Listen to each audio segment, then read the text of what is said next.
మనుషుల మధ్యలో బాంధవ్యాన్ని పెంచుకోలేకపోతున్నాం, తుంచుకుంటున్నాం. వాటన్నిటిని మనం చేతులారా తుంచేసుకుంటున్నాం. ప్రేమైన వాళ్ళరా, అలా తుంచేసుకుంటున్నామంటే, బాంధవ్యాలకు దూరం అవుతున్నామంటే నీ కుటుంబ వ్యవస్థ బాగుపడుతుంది అనుకుంటున్నావు. నువ్వు నీ కుటుంబ వ్యవస్థ బాగుపడుతుంది అనుకుంటున్నావు. బాంధవ్యంలో ఉండాలి, కానీ ఆ బాంధవ్యంలో మరి అవన్నీ చిక్కుకుపోయేటువంటి ఆలోచనల మధ్యలో మనం ఉండిపోకూడదు. ప్రేమైన వాళ్ళరా, బాంధవ్యాల మధ్యలో ఉండాలి, కానీ ఆ బాంధవ్యాలను గౌరవంగా మనం కాపాడుకోవాలి.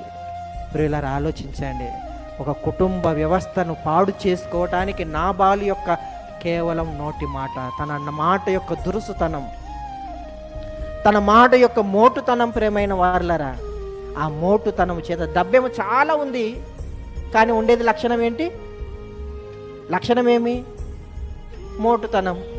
ఎలా మాట్లాడాలో తెలియదు, ఎలా గౌరవించాలో తెలియదు, గౌరవ పదాలు ఎలా మాట్లాడాలో తెలియదు, ఎలా ఉచ్చరించాలో తెలియదు. అలా తెలియనప్పుడు మర్యాద ఇవ్వలేరు.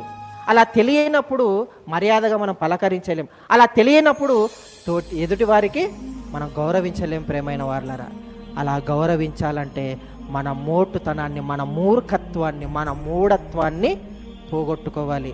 మూఢురాలు తన ఇంటిని ఏం చేసుకుంటుందమ్మా? ఊడబెరుక్కుంటుంది. తన మూఢత్వము చేత తన ఇంటిలో ఏ ఒక్క మగ పిల్లవాడు మిగలకుండగా తన ఇంటి మీదకి నాశనాన్ని తెచ్చుకున్నాడు నాబాలు.